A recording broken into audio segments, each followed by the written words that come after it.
ጤና ይስጥልኝ የእግር ኳስ ወዳጆች እንዴት አላችሁ? ሰላም ጎሳዬ ነኝ። ለቻናሉ አዲስ ከሆናችሁ ሰብስክራይብ በማድረግ ጀምሩ። ፕሮግራሙን ከወደዳችሁት ደግሞ ላይክ እና ሼር እንድታደርጉ ይሁን። አብራችሁኝ ስለምትቆዩ ስለምትሰጡኝ ውድ ጊዜ እጅግ አድርጌ አመሰግናለሁ። አስተያየት ቢኖራችሁ በአስተያየት መስጫ ሳጥን ውስጥ አስቀምጡልኝ፣ እመለከታችኋለሁ። ከጨዋታ በፊት ከጨዋታ በኋላ ያሉ ጉዳዮችንም እንዳስስበት፣ ስለ ተጫዋቾች፣ አሰልጣኞች፣ በአጠቃላይ ስለ እግር ኳስ የምናወራበት የዩቲዩብ ቻነል ነው። ትንሽ ብዘገይም ግን ስለ ቼልሲ የቻምፒየንስ ሊግ ምሽት ጥቂት ለማለት ነው። ቼልሲ በስታንፎርድ ብሪጅ አያክስን አስተናግዶ ነበረ። ታሪካዊ የኤርዲቪዚው የኔዘርላንድስ ቲም ከቼልሲ ጋር ጨዋታ አድርጎ ነበር በቻምፒየንስ ሊግ። ገና አሸናፊነቱ ለቼልሲ ሆኗል። ቼልሲ በጣም ብዙ ያየበት ነው። በዚህ ጨዋታ በቻምፒየንስ ሊግ ምሽት በትልቁ የውድድር መድረክ አያክስን ባስተናገደበት ጨዋታ ቼልሲ 5-1 አሸንፏል። ማርክ ጊዩ፣ ሞይሴስ ካይሴዶ፣ ኤንዞ ፈርናንዴዝ በፍጹም ቅጣት ምት፣ ኤስቴቫው እንደዚሁ በፍጹም ቅጣት ምት እና ታሪክ ጆርጅ በክፍት ጨዋታ 5 የተለያዩ አስቆጣሪዎች ያስቆጠሯቸው ጎሎች ናቸው። 2 በፍጹም ቅጣት ምት፣ ሌሎች 3ቱ በክፍት ጨዋታ የተገኙ። በቻምፒየንስ ሊግ ታሪክ በአንድ ጨዋታ 3 ታዳጊ ወይም ወጣት ተጫዋቾች ወይም ቲኔጀርስ ያስቆጠሩበትም ነው። በቻምፒየንስ ሊግ ታሪክ ማርክ ጊዩ 19 ዓመቱ ነው። ኤስቴቫ ዊሊያን እንደዚሁ 18፣ ታሪክ ጆርጅ ደግሞ 19 ላይ ይገኛል እና እነዚህ 3 ቲኔጀርስ በአንድ ጨዋታ በቻምፒየንስ ሊግ መድረክ ጎል ያስቆጠሩ ተጫዋቾች ሆነው ታሪክ ተሰርቷል እና በጨዋታው ቼልሲ የቁጥር ብልጫ ያገኘው ያው ገና በ17ኛው ደቂቃ ነበረ። የአያክሱ ሚድፊልደር ኬኔት ታይለር በቀይ በወጣ ጊዜ 11-10 ሆኖ የቁጥር ብልጫውን ወስዷል። ግን እንዲህ ያለው የቁጥር ልዩነቱን ባይፈጠር ኖሮ ያው አሸናፊነቱ ቅድሚያ የሚሰጠው አሁን ባለ ሁኔታ ለቼልሲ እንደሆነ ግልጽ ነው። በእግር ኳስ በእርግጥ ምን እንደሚፈጠር አይታወቅም በ90 ደቂቃ። ግን ደግሞ ያው አሸናፊነቱ ለቼልሲ የተሰጠ ነበረ። ደግሞ ገና በ17ኛው ደቂቃ አንድ ተጫዋች ማጣት በጣም በብዙ ነው የሚያጎለው አያክስን። ቼልሲ የቁጥር ብልጫ እንዲወስድም አስችሎታል እና 11-10 የሆነው ገና በ17ኛው ደቂቃ ታይለር በቀይ በወጣ ጊዜ ነበረ። በጨዋታው እንግዲህ የአንድ ቡድን አሸናፊነቱ ቀድሞም ተጠብቆ ከነበረ ልክ እንደ ቼልሲ ማለት ነው ቀጥሎ የሚመጣው ነገር እንዴት ባለ መንገድ ተጫወተ፣ እንዴት ባለ መንገድ አሸነፈ፣ ኢኮኖሚካል ነበር ወይ፣ ተጫዋቾችን ከማሳረፍ የጨዋታውን የበላይነት ከመውሰድ ጨዋታውን ከመቆጣጠር እና ከነዚህ ነገሮች ጋር በብዙ ይያዛል እና ቼልሲ ታዲያ በጨዋታው እንዴት ነበር የሚለውን በጥቂቱ እናነሳለን።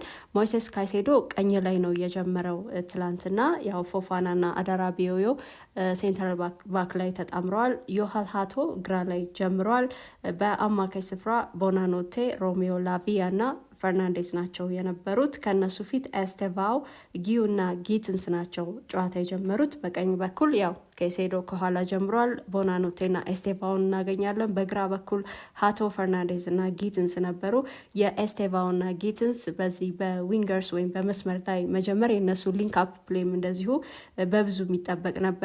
ግን ካልተጠበቀው የሆነው የዚህ የካይሴዶ በቀኝ መስመር ላይ መጀመር እንደሆነ መናገር ይቻላል እና እነዚህ ተጫዋቾች ጨዋታ የጀመሩ ናቸው። 11 ውስጥ ቻሎባ፣ አቻምፖንግ፣ አንድሬ ሳንቶስ፣ እንግሊዛዊ የ17 ዓመቱ ሚድፊልደር ሬጂ ዎልሽ እና ደግሞ ታሪክ ጆርጅ ተቀይረው የገቡ ተጫዋቾች ናቸው። ቼልሲ እንግዲህ ረቡዕ ምሽት በቻምፒየንስ ሊግ ባክ ቱ ባክ ድል ባገኘበት ጨዋታ ኤንሶ ማሬስካ የአሰላለፍ ለውጦችን አድርገው ነበረ። ደግሞም ሰርቷል እና ከፍሏቸዋል ማለት ይቻላል። ቼልሲ በ200ኛ የቻምፒየንስ ሊግ ጨዋታው አያክስን በምቾት ነበር ያሸነፈው። ከቁጥር ብልጫውን ባለፈ ደግሞ ብዙ የሚያነጋግሩ ነገሮች ነበሩ። በዛም ብቻ እንዳልሆነ ስለ ቼልሲ ብዙ ማለት ይቻላል። በተለይ ስለ ኤስቴቫው ክላስ በጣም ብዙ ማለት ያለብን ይመስለኛል። በድንቅ ተሰጥኦ ተመልካቾችን ቁጭ ብድግ የሚያደርግ እጅግ በጣም አስገራሚ ተጫዋች ኤስቴቫው በዚህም ጨዋታ አይን የሚይዝ እንቅስቃሴ ነበረ ያደረገው። በሜዳው ሁሉም ክፍል ተመልክተነዋል ማለት ይቻላል። በተለይ በቀኝ በተሰለፈበት በቀኝ መስመር የፊተኛው ወይም የተጋጣሚን ሳጥን በደንብ አድርጎ ነበረ ሲጠቀምበት የነበረው። የተጋጣሚን ሳጥኑን ብቻ ሳይሆን ሀፉን በአጠቃላይ ከቼልሲ የሜዳ ውጭ ያለው ያለውን ነገር በሙሉ በደንብ ተጠቅሞበታል። ሁሉንም የሜዳ ሳር ረግጧል ማለት ይቻላል በዛ አካባቢና በጣም የተለየ ብቃት ላይ ነበር የሚገኘው። 18 ዓመት ከ181 ቀናት ገና ወጣት ነው ይሄ ተጫዋች። ከሀገሩ ብራዚል የወጣውም ለመጀመሪያ ጊዜ ነው እና የመጣው ደግሞ ፊዚካሊቲን በብዙ ወደሚጠይቀው ወደ ፈታኙ ሊግ የእንግሊዝ ፕሪሚየር ሊግ ነው። ስለዚህ ክለቡ ቼልሲ በጣም በብዙ ጠብቆታል። ይሄ ተጫዋች ክለቡ ይሄንን ተጫዋች ሲያመጣ በጣም በዚህ ፍጥነት ይለምዳል ተብሎ አልተጠበቀም ነበረ። እንደምታዩት ልጁ በጣም ላይት ነው የሰውነት ክብደቱን እንደምታውቁት ነው። ሊጉ ደግሞ ስለ ፊዚካሊቲ በጣም ብዙ የሚጠይቅ እንደሆነ ይታወቃልና ወደዚህ ወደ ፈታኝ ሊግ ነው የመጣው ክለቡ ቼልሲ። እንግዲህ ለዋንጫ ፉክክሩ የታጨ ደግሞ የመጠበቅ ጫናም የነበረበት ነው ማለት ይቻላል በአንዳንዶች። ስለዚህ ይሄንንም ጫና ወዳለበት ቡድን ወደ ትልልቅ ክለቦች መምጣት በራሱ ሌላ ጫና እንደሆነ ይታወቃልና በእነዚህ ሁሉ መሀል አልፎ ነው ይሄ ተጫዋች ስታንፎርድ ብሪጅ የደረሰው እና በፓልሜራስ ያሳየው ድንቅ ብቃት ብዙዎችን አስገርሟል። ነገር ግን በፕሪሚየር ሊግ ያንን ስለመድገሙ የተጠራጠሩት ብዙዎች ነበሩ። የተጠራጠሩት ግን እንዲሁ አይደለም፣ ተሰጥኦ እንዳለው ይታወቃል። ግን ቅድም በጠቀስናቸው ምክንያቶች ከብራዚል ገና ለመጀመሪያ ጊዜ መውጣቱ፣ ወጣትነቱ፣ ከዛ ደግሞ ብዙ ስለሚጠይቀው ይገባኛል የሚለው ጥንካሬዎች ስላሉት ስለ እንግሊዝ ፕሪሚየር ሊግ ነው እያነሳን ያለ ነው እና በእነዚህ ምክንያቶች የተጠራጠሩት ነበሩ። በእርግጥም ልክ ነው። ይሄ ቢሆን ያው ፊዚካሊቲ በጣም ወሳኝ ነገር ነው። በዚህ ሊግ ፊዚክሊ ጠንካራ መሆን አለበት ይሄ ተጫዋች። ግን ከዛም በላይ እሱ አእምሮ ጠንካራ ነው። በራስ መተማመኑ በጣም የሚደንቅ ነው። በእነዚህ ነገሮች ጠንካራ መሆን ይገባዋል። እናም ግን ነገሮችን ያው አዳፕት የሚያደርግበትም ጊዜ ያስፈልገዋል ይሄ ተጫዋች። እሱ ግን ያው ቀድሟል። ተሰጥኦ በጣም በብዙ አግዞታል ይሄንን ብራዚላዊ ያው ትሪኮችን ለመስራት በሜዳ ላይ እንግዲህ ተጫዋቾችን ሲያንገላታ የምንመለከተው ነው። ያለው ድፍረት ደግሞ በጣም ከእድሜው በላይ ነው እና ከልምዱም በላይ ነው ማለት ይቻላል። ነገሮችን የሚያደርግበትን ነገር ስትመለከቱ በጣም በእርጋታ ተረጋግቶ ነገሮችን ሲያደርግ እንመለከተዋለን ከኳስ ጋርና አሁን በቼልሲ ከፓልመር ቀጥሎ ሌላ ተጫዋች ተገኝቷል። ያው እሱን ለማየት ለትኬት የሚከፍሉት ገንዘብ የማይቆጩበት ነው ተመልካቾች ስቴዲየም ከፍለው ሲገቡና ይሄ ተጫዋች ኤስቴቫኦ ነው። የሚደንቅ ብራዚላዊ ነው። ወጣት ተጫዋቾች በአንድ ሁለት ጨዋታ በዚህ ብቃት ላይ ሲገኙ ቶፕ እንደሆኑ ያስባሉ። ኤስቴቫኦ ግን እንደዛ አይደለም፣ ሁሌም ለመማር ዝግጁ ነው ብለዋል ኤንዞ ማሬስካ። ደግሞ በጠባዩ ምክንያት ወላጆቹንም አስመስግነዋል። አሳዳጊዎቹ ወላጆቹ ራሱ እሱ ላይ ያለውን ነገር እንድናይ ይሄንን እንዲያመጣ ያደረጉ ናቸው ሲሉ ኤንዞ ማሬስካ ስለ ወላጆቹ ጭምር ነው የተናገሩት። በተለይ ከብራዚል የሚወጡ ተጫዋቾች የተሰጠው ችግር የለባቸውም፣ ግን ትንሽ እውቅናው ሲመጣ ገንዘብ ሲገኝ ደግሞ ከእግር ኳሱ የሚርቁበት ያንን የመሰለ ተሰጥኦ ተመልካቹም አይቶ ሳይጠግበው እነሱም ሳይጠቀሙበት ከሜዳ የሚርቁበት ሁኔታ አለና እሱ ግን እንደዚህ እንኳን እየተጫወተ ከጨዋታ ጨዋታ በድንቅ ብቃት እየተገለጠ ያለ ወጣት ገና ብዙ ስለመማር ነው የሚያስበውና ይሄ ስለ አስተዳደጉም ይነግረናልና ወላጆቹ ሊመሰገኑ ይገባል ሲሉ ነው አሰልጣኝ ኤንዞ ማሬስካ የተናገሩት። እና ትላንትም በድጋሚ በአያክሱ ጨዋታ ኳሊቲ ፐርፎርማንስ ነበረው ይሄ ብራዚላዊ።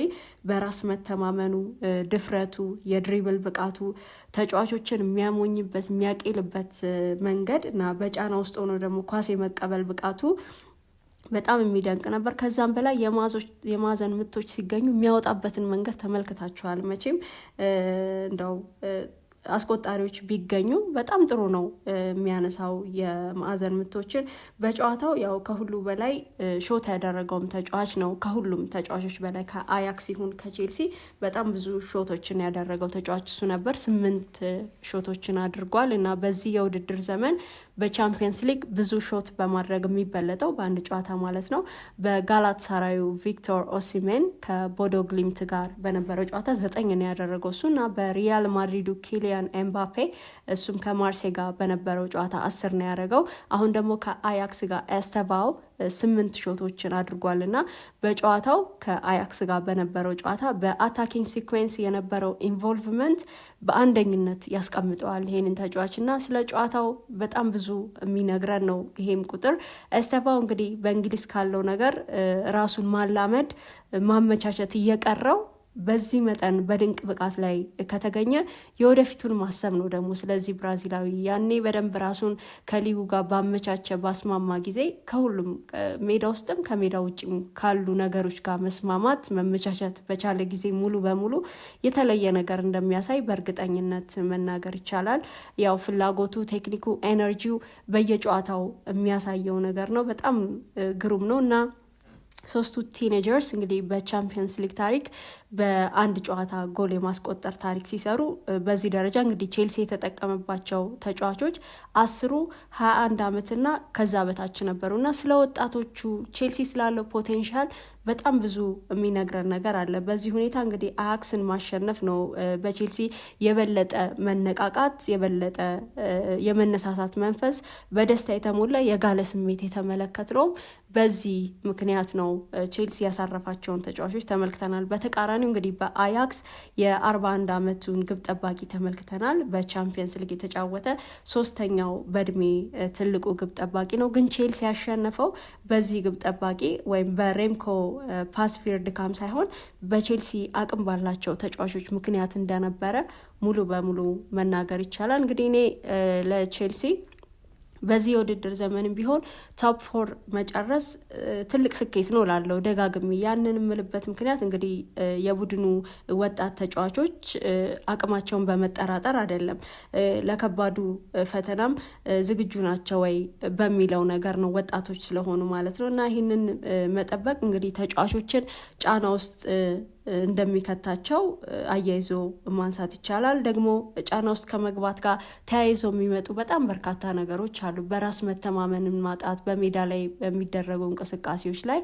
ድፍረቶችን፣ እንደዚህ አሁን የምናያቸውን ነገሮች ሁሉ አለማየት ይኖራል። የበለጠ ጫና ውስጥ ሆኖ መጫወት ያንን ስለሚያመጣ እንጂ የቼልሲ አቅም በጣም ትልቅ እንደሆነ፣ ትልቅ ፖቴንሻል እንደሆነ በቡድኑ ያለው በእርግጠኝነት መናገር ይቻላል እና በዚህ የውድድር ዘመንም ቢሆን ደጋግሜ የምለው እኔ ቶፕ 4 መጨረስ በራሱ ስኬት ነው የምለው። ይሄ ቡድን በደንብ ማደግ ስለሚችል ነው። ከዚህም በላይ ፈተናዎችን ለመጋፈጥ ደግሞ አብሮ መስራት አብሮ መቆየትንም ይጠይቃልና ከጫና ነፃ ሆኖ ቶፕ 4 መድገም በራሱ በጣም ትልቅ ስኬት ነው ለቼልሲ። መጠበቁን በማስቀረት እና ከጫና ነፃ ሲሆን ግን ምንም ማድረግ እንደሚችል ይሄ ቡድን በደንብ ያስመለከተንም እንደሆነ አይተናል በዚህ ጨዋታ። በዚህ ጨዋታ ብቻ ሳይሆን ደግሞ በክለብ ወርልድ ካፕ የዋንጫ ጨዋታ እንግዲህ በጣም በልዩነት የዓለም ምርጡን ቡድን እንግዲህ ፔዥን አሳምኖ አሸንፎ የዓለም ምርጡ ክለብ ሆኗል። ይሄ ክለብ ቼልሲ ደግሞ የውድድር ዘመኑ ከተጀመረ በኋላ በአንዳንድ ጨዋታዎች ካልሆነ በቀር በፕሪሚየር ሊግ ይሁን በቻምፒየንስ ሊግ ጥሩ ቡድን ከውጤት ጋር እየተመለከትን ነው ያለ ነው እና የቼልሲን አቅም በመጠራጠር ሳይሆን ግን አሉ ደግሞ ከባድ ፈተናዎች በዋንጫ ማለፍ ውስጥ በጣም በብዙ ማድረግ የሚገባቸው ነገሮች ስላሉ አብሮ ከመቆየት እና እነዛን ልምዶች ከማግኘት አዳዲስ ተጫዋቾች በብዙ አዳፕት ከማድረግ ሊጉን ከነዚህ ነገሮች አንጻር ከጫና ነፃ በማድረግ በድጋሚ እንደዛ በጥሩ ፐርፎርማንስ እንደዛ እንዲጨርስ መጠበቁ የተሻለ ነው ብዬ ስለማምን ነው እንጂ ከዛም በላይ ሊሆን ይችላል። ሰርፕራይዝ የሚያደርገንም ቲም ሊሆን ይችላል። ደግሞ በዚህ ሲዝን ብቻ ሳይሆን በተጠናቀቀው የውድድር ዘመንም እኮ ከቶፕ 4 ብዙ ሳይርቅ 2ኛ ደረጃ የተቀመጠበትም ነበረ። በብዙ እንደውም ለዋንጫው የተገመተበት የሆነ ወቅትም እንደነበረ ማስታወስ እንችላለን እና ደግሞ የተጎዱ ተጫዋቾች በተመለሱ ጊዜ እዚህ ላይ ይሄ ቡድን በጥንካሬው በብዙ እንደሚገለጥ ማንሳት ይቻላል እና በእነዚህ ውድድሮች ረጅም ርቀት መሄድ ቶፕ ሆኖ ረጅም ርቀት መሄድ በራሱ በጣም ትልቅ ስኬት ይሆናል ለዚህ ክለብ። እንግዲህ ቡድኑ ባለው አቅም ክለቡ ባወጣው ወጪ ምክንያት ቼልሲ ለዋንጫ ተፎካካሪነት የሚያጩት አሉ። ደግሞ በወጣቶቹ ትላንትና የሆነውን ያየ ደግሞ ይህንን አለማሰብ አይችልም። ታዲያ ቼልሲ ለምንድን ነው የማይፎካከረው ሊባል ይችላል። ግን በተደጋጋሚ እንዲህ አይነት ጨዋታዎች ሁሌም አያክስን አይገጥምም ይሄ ቡድን ወይም ደግሞ በበላይነት ያጠናቀቀባቸውን ብቻ አይደለም ፈተናም የሚሰጡ በመሀል የሚመጡ ተደጋጋሚ ጨዋታዎች ደግሞ ሲመጡ ከባዱ ፈተና አብሮ ይመጣል። ለማንኛውም ሪስ ጄምስ፣ ፔድሮ ኔቶ፣ ማርክ ኩኩሪያ እና አሌሃንድሮ ጋርናቾ ተጠባባቂ ወንበር ላይ ነበሩ። ዦአው ፔድሮ ያው ቅጣት አለበት። ፓልመር እና ዴላፕ ጉዳት ያለባቸው ተጫዋቾች ናቸው። እንግዲህ ያለ እነዚህ ቡድኑ ጀብደኛ የነበረው በወጣት ወይም በታዳጊ ኃይሉ ነበረ ትላንትናና ይሄንን ማየት በራሱ በጣም ትልቅ ደስታን የሚሰጥ ነው። በክለቡ በአሰልጣኝ ኤንዞ ማሬስካ ላይ ብዙ ጥያቄዎችና ቅሬታዎች ይነሳሉ።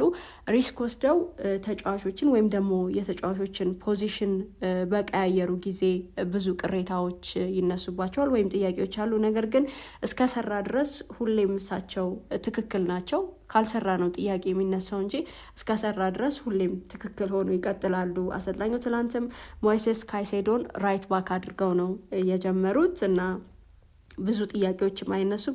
ቼልሲ ግን ቅንጦትንም እያሳየ ነው አይደለ? በቅያሬዎቹ በተጫዋቾቹ ኳሊቲ ወይም በተጫዋቾቹ ጥራት፣ በስብስቡ ጥልቀት ደግሞ ባሏቸው የተለያዩ ሚናዎችም ከላይ የተጠቀሱት እንግዲህ በተጠባባቂ ወንበር ላይ ከማስቀመጥም ባለፈ እነዛን ተጠባባቂ ወንበር ላይ አድርጎ ከመጀመርም ባለፈ ከመጀመሪያው አጋማሽ በኋላ ቁልፍ የአማካይ ስፍራ ተጣማሪዎቹ ትላንት ራይት ባክ የጀመረው ሞይሴስ ካይሴዶ እና ኤንዞም እንደዚሁ ኤንዞ ፈርናንዴዝ ተቀይሮ ወጥተዋል እና እነሱንም የመቀየር ቅንጦት የሰጣቸው ነበር ማለት ይቻላል። እና ቡድኑ እንግዲህ ሰንደርላንድን የሚያገኝ ይሆናል በሁለት ቀናት ልዩነት ውስጥ ደግሞ ከዚህ በኋላ እና እንዲህ ያሉ ተጫዋቾችን ማሳረፍ በጣም አስፈላጊ ነበረ። አንደኛው የቡድን ጥልቀት ወይም ጥራቱ ደግሞ የሚሰጣቸው ቅንጦት ይሄኛው ነው እና በብዙ የአርሰናል ያለፉት ጊዜያት አንደኛው ዋንጫ ያጣበት ምክንያት ደግሞ በቀደሙትም ጊዜ ቢሆን ከፉክክር በራቀባቸው ያው በሚኬል አርቴታ ስር ሆኖ ጥሩ ቡድን እየተገነባ ግን ስቲል ጥያቄ የነበረበት ነገር ቢኖር ከተጠባባቂ ወንበር የሚያስነሳው ተጫዋች የትኛው ነው የሚለው ነበረ። ከተፎካካሪዎቹ አንጻር ስለ ሊቨርፑል፣ ስለ ማንቸስተር ሲቲ በጣም ብዙ ማለት ይቻል ስለነበረ ግን አሁን ዞር ቢል የሚቀይራቸው ብዙ ተጫዋቾች አሉት ተጠባባቂ ወንበር ላይ ጥራት ያላቸውና ቼልሲ አሁንም በወጣቶቹ ገብቶ እንዲህ ያሉ ቁልፍ ተጫዋቾችን ትልልቆቹን ተጠባባቂ ወንበር ላይ አስቀምጦ ማስጀመር ያስጀመራቸውን ደግሞ ቀይሮ የማስወጣት ቅንጦት እያገኘ ነው ያለው ይሄ ቡድን። ማሬስካ እንግዲህ በሳምንቱ ከተጠቀሟቸው ተጫዋቾች 10ን ቀይረዋል በዚህ ጨዋታ። ነገር ግን የማጥቃት እንቅስቃሴው በእነዚህ ለውጦች የተደረገ እስካይመስል ድረስ ወይም ደግሞ በደንብ የታወቀ ነበረ የሆነው። የተትረፈረፈ ሾት ተደርጓል። ሙከራዎች በብዙ የተደረጉበትም ነበረ። 10 ተጫዋቾችን ቀይሮ ለውጦ ማስገባት በዚህ መጠን በደንብ የተለመደ እስኪመስል ድረስ ብዙ የተመለከትንበት ነበር። እንግዲህ የጨዋታው ኮከብ ጄሚ ጊትንስ እና ደግሞ የጨዋታው ኮከብ አዋርድ እስኪቀረው ድረስ ያንን መውሰድ እስኪቀረው ድረስ ሌላኛው ኮከብ የነበረው ኤስቴቫኦ የሁለቱ የመስመር ተጫዋቾች ወይም ዊንገርስ ሊንክአፕ በጣም ግሩም ነበረ። ኳሶችን ሁሉ ወደ ማጥቃት ይቀይሩ ነበር ሁለቱ፣ ጊትንስ በግራ ኤስቴቫኦ በቀኝ እነዛን ማጥቃቶች ሲያደርጉ ተመልክተናል። ወደ ሳጥን የሚሮጡ ተጫዋቾችንም በመጠበቅ ክሮሶችን ዲሊቨር ማድረግም የተካኑበት ነበር ማለት ይቻላል። የሁለቱ በጋራ መስራት እንግዲህ ፉልባኮችንም ይጨምራል። በዚህ አጋጣሚ የተጋጣሚን ዲፌንስ መለጠጥ፣ ስፔሶችን መፍጠርና ደግሞ ከዋይድ ኤሪያ የማጥቃት ስጋትን መፍጠር ተጋጣሚ ላይ ይሄ ከነሱ የሚጠበቅ ነበረ። በብዙ የተመለከትነው ነው። እንግዲህ አጫወት ይሄ ሊንክአፕ መስመር ተጫዋቾቹ መሀል ከአንደኛው ወደ ሌላኛው ሳይድ የሚደረገው እርስ በርስ መግባባትን አንዱ የአንዱን ፖዚሽን መረዳትንም ይጠይቃል። ደግሞ ከዛም በላይ ተከታታይነት ያለው ኮሚኒኬሽን በጣም ወሳኝ ነገር ነው ቡድኑ ውጤታማ እንደሚሆን በዚህ ረገድ።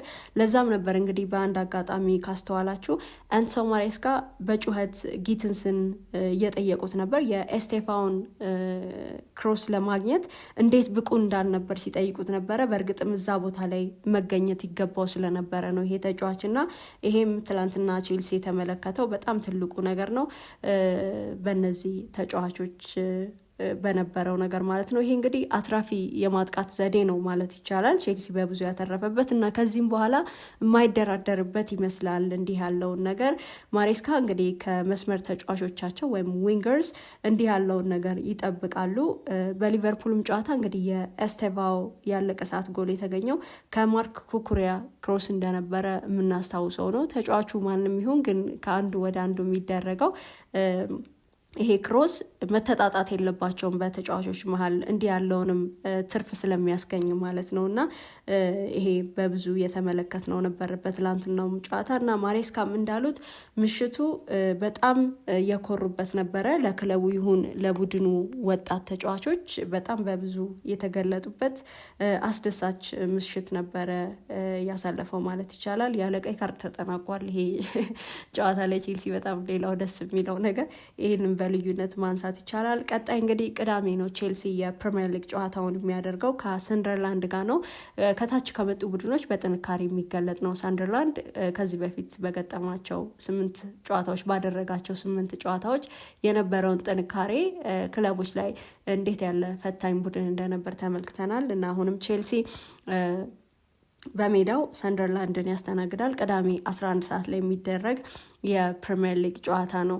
ለቻናሉ አዲስ ከሆናችሁ ሰብስክራይብ ማድረግ እንዳትረሱ፣ ላይክ እና ሼርም እንድታደርጉ ይሁን። እናንተ ላይክ ባረጋችሁ ቁጥር ሌሎች የእግር ኳስ ወዳጆች ጋር ይደርሳልና ያን እንድታደርጉ በትህትና እጠይቃለሁ። አመሰግናለሁ።